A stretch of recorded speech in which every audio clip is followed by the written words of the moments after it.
madaxweynaha jamhuuriyadda federaalk Soomaaliya mudane Maxamed Cabdullaahi Farmaajo ayaa wareegto uu soo saaray ku faray gudoomiyaha bangiga dhexe ee dawladda in aan sifo sharci dara ah looga saari karin qasnada dawladda lacagta sida sharci darada ah lagu soo geliyay dalka ee hay'adaha ammaanka dawladda ay ku qabteen garoonka Aadan Cadde 8 bisha Abriil ee sanadkii 2018 madaxweyne Farmaajo ayaa gudoomiyaha bangiga dhexe ku amray in uusan ogolaan in go'aanka Rooble sanduuqa dawladda looga bixiyo lacagtaasi isagoo go'aanka lacagta lagu celinayo ku tilmaamay mid hal nin uu qaatay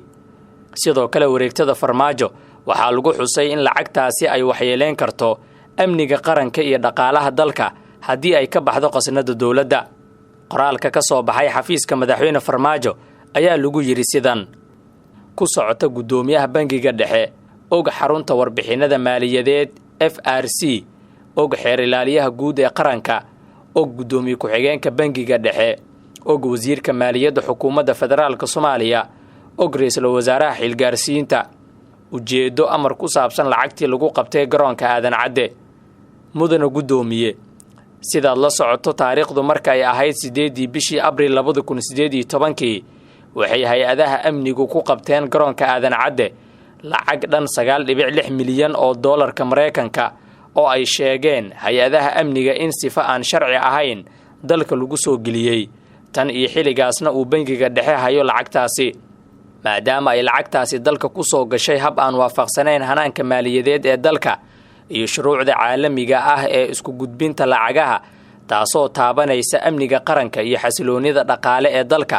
waxaa mamnuuc ah in go'aan uu hal mas'uul gaaray lagu bixiyo lacagtaasi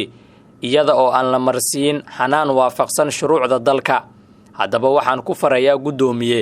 inaan lacagtaasi laga bixin qasnada bangiga dhexe ee dalka fulin wacan warqadan ka soo baxday xafiiska madaxweyne Farmaajo ayaa la rumaysan yahay inay daba socoto balanqaad uu saacado ka hor ra'iisul wasaaraha xilgaarsiinta Maxamed Xuseen Rooble uu u sameeyay dawladda Imaaraadka Carabta waxaana Rooble uu ka balanqaaday Imaaraadka in uu u celinayo lacag dawladda federaalka Soomaaliya ay ku qabatay magaalada Muqdisho sanadkii 2018 haddaba Rooble awood ma u leeyahay in dawladda Imaaraadka Carabta uu u celiyo lacag sifo sharci dara ah ay ku soo geliyeen dalka isaga oo aan la tashan madaxda ka sareysa dhinaca kale xog lagu kalsoon yahay oo aan helnay ayaa sheegaysa in hadda madaxtooyada uu kulan uga socdo madaxweynaha Soomaaliya Maxamed Cabdullaahi Farmaajo iyo taliyihii hore ee booliska gobolka Banaadir General Saadiq John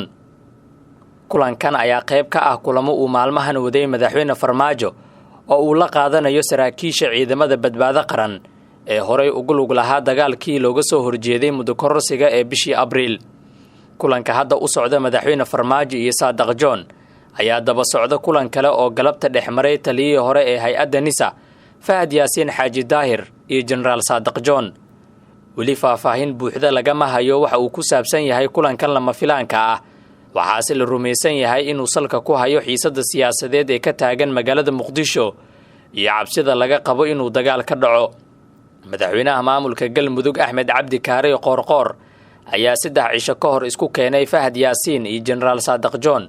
si loo dhameeyo madmadowgii u dhaxeeyay ee ka dhashay arintii muddo kororsiga ee uu jananku ka hor yimid bishii Abriil ee sanadkii hore Saadiq John ayaa ahaa sarkaalkii ugu horeeyay ee isku dayay in uu ka hortago muddo kororsiga kadib markii uu ciidamo boolis ah u adeegsaday inuu baajiyo kulankii baarlamaanka ee muddo kororsiga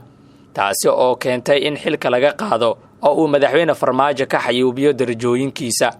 kulamada uu madaxweyne Farmaajo la yeelanayo saraakiishii badbaado qaran ee ka soo horjeeday muddo kororsigiisa ayaa ah kuwa uu ku doonayo inuu ku soo dhaweysto si aysan culays ugu noqon dhankiisa iyadoo laga cabsi qabo in dagaal uu ka dhaco magaalada Muqdisho haddii lagu heshiin waayo shirka golaha wada tashiga qaran